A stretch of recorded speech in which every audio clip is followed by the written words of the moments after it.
disgust. Hello? I'm anxiety. Nope, going high. Oh, you got a real sweaty palm there, buddy. This one is Inside Out 2. This is from Pixar. This is the sequel to the 2015 movie Inside Out. This is returning most of the original voice cast from the film. This is Amy Poehler as Joy. This is Phyllis Smith, or Phyllis from The Office, as Sadness. Mindy Kaling, interestingly, did not come back to voice her role, but we do have a couple of new roles in this film. And Bill as Hader well. didn't come back too, right? Bill Hader. I think he Yeah, was Fear. I don't believe he came back. We have Maya Hawke in this one as Anxiety. We have Liza Lapara as she's taking over for Mindy Kaling as Disgust. Tony Hale's coming in as Fear. I love the voice cast in here, and it's the same premise as the first film. It's the different emotions we have inside of our head, and those emotions fighting for control of our bodies. And in this case, it's the emotions in charge of a girl named Riley. And this film takes place when Riley becomes a teenager. So, new emotions. What are your thoughts on Inside Out 2? I think it's great. I think Inside Out is the franchise within Pixar that has the most potential to be their next Toy Story. I think aside from Toy Story, Pixar franchises haven't really worked out as well as Toy Story did going into the sequels. But I feel like Inside Out has kind of the same ingredients that Toy Story had to make it great, because you're dealing with a kid who's aging, and you're telling the story of their aging through, in Toy Story's case, the inanimate objects of the toys. In this case, the emotions inside her head. And the older Riley gets, I just think there's more stories to tell. So I think that this is a brilliant idea to do another Inside Out, because I loved the first Inside Out, and the first Inside Out was one of the most beloved Pixar films in the last decade for sure. So I think going back to that, and I just think there is endless possibilities to tell with Inside Out, because of how relatable the story is to us, because it deals with just like growing up and adolescence, and how your emotions change and affect you as you get older. So I'm really, really interested to see them play with the idea of Riley entering puberty, and knowing Pixar, they're gonna find such emotion and layers and themes to play with within that idea. I think it's gonna be great. Yeah, me too. This is another one that I'm really, really optimistic for. And there's a scene in the trailer, in one of the trailers, where Joy and the older emotions get kicked out, and they have to yell for help, and they have to yell across this giant chasm, and it turns out to be a sarcasm. Yeah. And it's just like the idea of a sarcasm for teenagers, where they're yelling across, "Oh, I so want to be helped out by you right now." It's just such a funny thought experiment. But yeah, it's genius, and it just the way the way that it's presented is just it looks awesome. So that's part of the good for me. Anything? What are the good parts, do you think, for you for this film? Yeah, like I said, I think the good parts are just like this, where they've taken the story for this one, like how they've aged Riley up, how they're dealing with new emotions that she's dealing with at that age. I think is going to be really fun for adults to look back on and remember, and really informative and important for kids who are going through it to relate to. I just think it has the 4 quadrant element to it. I think parents, I think grandparents, I think kids, I think teenagers, I think everyone's going to be able to relate to this movie. And the biggest thing is that it's Pixar, and we've seen what Pixar can do when they deal with these kind of stories. You know, we know what to expect. We know that they go deeper than some animated movies would go, and especially coming off of that first film, which I think just like, I mean, you say Bing Bong, people still break down into tears the minute you say it. Like, it had such an emotional impact and such a lasting um, a lasting, just imprint on our culture. Still, people talk about Inside Out, and it's our Inside Out is, like I said, one of the best Pixar movies they've done. Maybe the best Pixar they've done in the last decade. So I think this could be a smash hit. I think this has the potential to be even the biggest of June. So yeah, I think it's gonna do really well. I can't really think of a negative. I can't really think of a meh. I mean, does it kind of suck that Bill Hader and Mindy aren't coming back?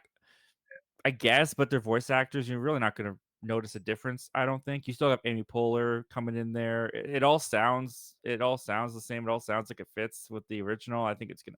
I have no worries about it. I think it's gonna be great.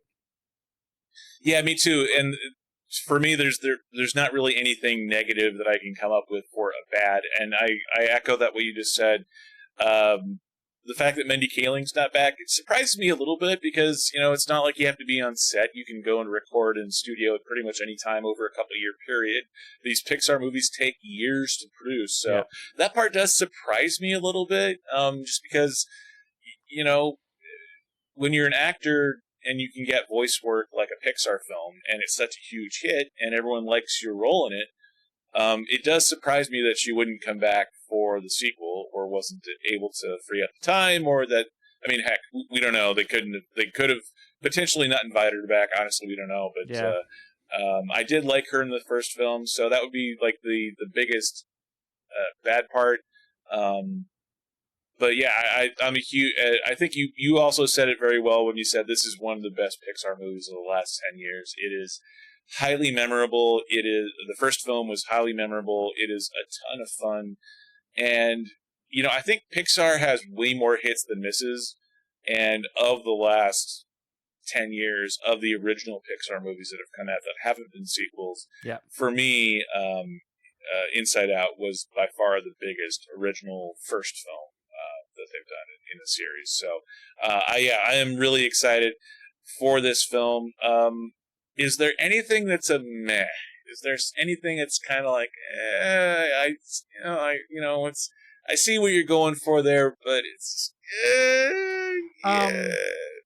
The Anything that pulls out your inner Richard kind the only meh I could think of, and it's kind of a stretch, but I'll say it anyways. Elemental, for me, was kind of too punny when it came to the jokes. It felt like a of. lot of their jokes were just the puns that they could come up with.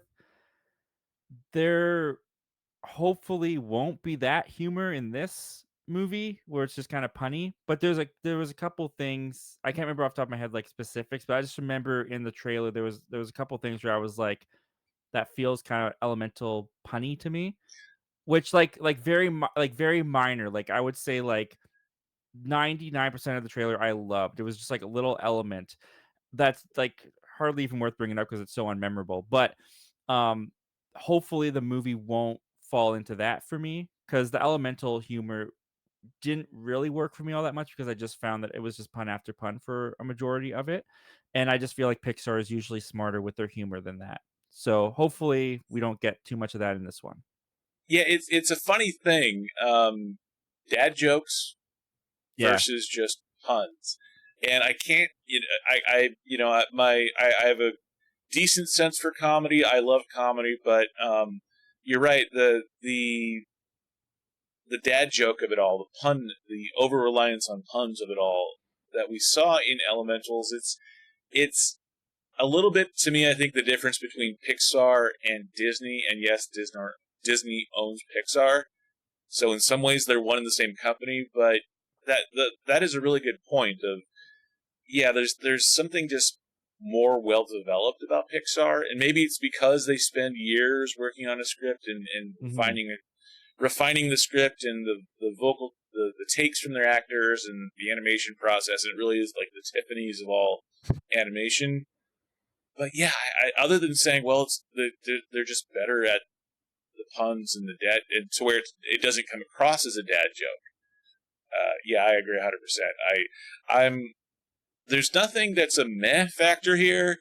The only thing that I do worry about a little bit is the sequelness of it all, Mm. because like, for example, the thing that's popping in my head for whatever reason is The Incredibles 2. And Mhm. I love The Incredibles, one of the best animated films of all time. And The Incredibles 2 is good, Yeah, but it's not great. It's not all-time great animation film I like The agree. Incredibles is. And I think that I don't think Inside Out is as good as The Incredibles, but it is really solid. It is really good. And I think that this premise is different enough, and it's at a different enough time in Riley's life as a teenager versus being a newborn baby, that I think the jokes won't be the same the second time around. But that does worry me a little bit. It's not in the bad category, but it is a potential meh, and it's the only meh for me, is the idea that it ends up being in The Incredibles 2 as opposed to Toy Story 2. There's one more kind of worry I could think about, actually. Now that we're kind of talking about it a bit more. You said that these take years to produce, which they do. So this movie was most likely made during the Bob Chapek CEO rule at Disney, which when Bob Chapek was at Disney, the Pixar creatives were stripped of their creative control, and they were replaced with businessmen and layers of management that they had to go through. And everyone, it's very famously known that everyone at Pixar and Disney were upset with how everything was run when Bob Chapek was there. So I don't think that that's going to be much of a worry. But now that we kind of talk about how long it's been in the process for, this might have some Chapek on it. So that might hurt it a bit. We'll see. We'll see how it turns out. It looks great, but we'll see. Hey Bob, I think you stepped in some Chapek there. Oh yeah, it is on the bottom of my shoe. That's gross. Interesting too that it is a first-time director for this film, Kelsey Mann, who is a man. I looked it up. He's a longtime Pixar creative team member, but this is his first directorial debut of a film. And I know they always say that if you're going to be a Hollywood director, you want your first film to be a sequel in a franchise, because a lot of the directorial decisions have already been made. So hopefully this is a soft landing for him in Inside Out 2. But I'm really excited for this film. For me, this falls in the good category, and I do plan on watching this in theaters. How about you? Oh yeah, absolutely. Like I said, I'm stretching to find meh. I'm stretching to find bad. Like I think this is gonna be great. I honestly expect this to be, if not one of, then the biggest hit of June.